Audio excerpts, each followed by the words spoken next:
Mid day মিলের গুণগত মান তদারকি করতে গিয়ে পড়ুয়াদের সঙ্গে বসে তৃপ্তি করে খাওয়ার খেলেন জেলাশাসক নিতিন সিংহানিয়া। আর সেই মিড ডে মিলের রান্নার মেনু রাখা হয়েছিল সাধারণ চালের ভাত, ডাল, সয়াবিনের তরকারি আর চাটনি।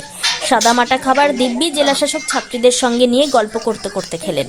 তার সঙ্গে খাবারের আগে হাত পরিষ্কার করা, স্কুলের পরিবেশ পরিচ্ছন্নতা রাখা সহ একাধিক শিক্ষামূলক পরামর্শ পড়ুয়াদের দেন জেলাশাসক। খতিয়ে দেখলেন স্কুলে পড়ুয়াদের উপস্থিতির হার। শুক্রবার দুপুরে গাজল ব্লকের পান্ডুয়া সার্কেলের রামচন্দ্র সাহা বালিকা বিদ্যালয়ে আচমকাই পরিদর্শনে যান জেলাশাসক নিতিন সিংহানিয়া। তার সঙ্গে ছিলেন অতিরিক্ত জেলাশাসক এবং শিক্ষা দপ্তরে পদস্থ কর্তারা। রামচন্দ্র সাহা বালিকা বিদ্যালয়ে হঠাৎ করে জেলাশাসককে আসতে দেখে কিছুটা হলেও হতচকিত হয়ে পড়েন ছাত্রীরা। আমাদের পুরো জেলা জুড়ে মিশন মোডে মিড ডে মিল যে আমাদের সার্ভিসেস প্রোভাইড করা হয় সেটার ইন্সপেকশন চলছে এবং এতে আমরা কিছু কিছু কমপ্লেন্টস দেখতে পাচ্ছি, কিছু কিছু ডিসক্রিপেন্সিস পাচ্ছি, যেখানে অ্যাটেন্ডেন্স যে আছে এবং কত মিড ডে মিল রান্না হচ্ছে সেটা খুব খুঁটিয়ে দেখা হচ্ছে এবং কোনো ডিসক্রিপেন্সি পাওয়া গেলে খুব স্ট্রিক্ট অ্যাকশন নেওয়া হবে।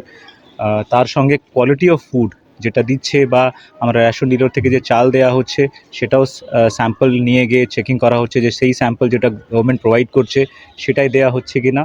তার সাথে অ্যাটেন্ডেন্স নিয়ে আমরা বিশেষ জোর দিচ্ছি। আমরা কিছু কিছু ক্ষেত্রে দেখতে পাচ্ছি কিছু কিছু pockets that the percentage of attendance as compare to the sanction strength সেটা কিন্তু কম আছে।